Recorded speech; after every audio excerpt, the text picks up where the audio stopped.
ఈ దేశంలో ఉండబడే 30 కోట్ల మంది దళితుల మీద జరిగిన దాడిగానే మేము భావిస్తున్నాం.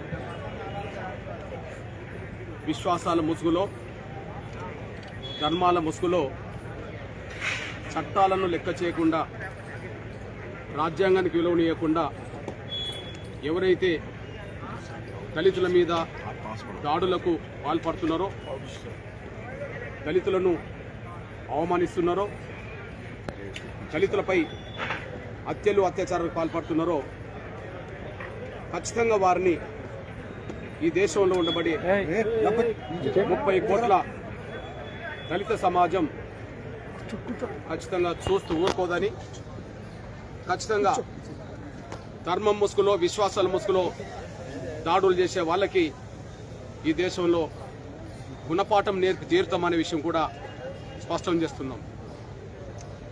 భారత రాజ్యాంగం వచ్చిన తర్వాతనే, నిన్ననే చీఫ్ జస్టిస్ గవాయి గారు ఆంధ్రప్రదేశ్ అమరావతిలో మాట్లాడుతూ ఈ దేశంలో రాజ్యాంగం, అంబేద్కర్ రాష్ట్ర రాజ్యాంగం వచ్చినాకనే నాలాంటి దళిత వర్గాలకు సంబంధించిన వాళ్ళు చీఫ్ జస్టిస్లు అయ్యారని, ఇంతకుముందు 2 రాష్ట్రపతులు దళితులు కాగలిగారని, లోక్సభ స్పీకర్ స్థానం నుంచి 2 దళితులయ్యారని, ఈ దేశంలో ఉండబడే ఉన్నత ఉద్యోగ వర్గంగా ఒక ఐఏఎస్ అధికారులుగా లేదా ఉన్నత హైకోర్టు జడ్జీలుగా, సుప్రీంకోర్టు జడ్జీలుగా ఒక స్థాయికి ఎదిగినరంటే అది రాజ్యాంగం ద్వారానే మేము ఎదగగలిగామని, అదే సమయంలో వివిధ రాష్ట్రాలకు డీజీపీలుగా, చీఫ్ సెక్రటరీలుగా కూడా దళితులు ఎదిగారంటే అది ఎవరో మాకు పెట్టిన భిక్ష కాదని, అంబేద్కర్ రాసిన రాజ్యాంగం చలవ ద్వారా మాత్రమే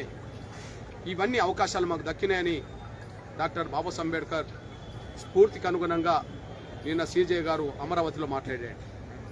అట్లాంటి రాజ్యాంగాన్ని బలహీనం చేసే కుట్రలు ఈ దేశంలో జరుగుతున్నాయి. న్యాయ వ్యవస్థ స్వతంత్రతను దెబ్బతీసే కుట్రలు ఈ దేశంలో జరుగుతున్నాయి. అంతేకాకుండా 30 కోట్ల మంది దళితులను అవమానించేదిగా, 30 కోట్ల మంది దళితులను చిన్నసూపు చూసేదిగా, వాళ్ళను ఇప్పటికీ కించపరిచేదిగా ఇప్పటికీ దేశంలో సంఘటనలు జరుగుతున్నాయి. ఈ నేపథ్యంలో రాజ్యాంగంలో ఏదైతే దేశ పౌరులందరూ చట్టం ముందు సమానమే అన్నారో, కానీ చట్టం ముందు సమానమే అవుతే, అందరికీ చట్టాలు సమానంగా వర్తిస్తే మరి ఎందుకు చీఫ్ జస్టిస్, దళితుడైన చీఫ్ జస్టిస్ మీద దాడి జరిగిన తర్వాత ఎందుకు చట్టాలు దాడి చేసిన వ్యక్తులకు వర్తించలేదు?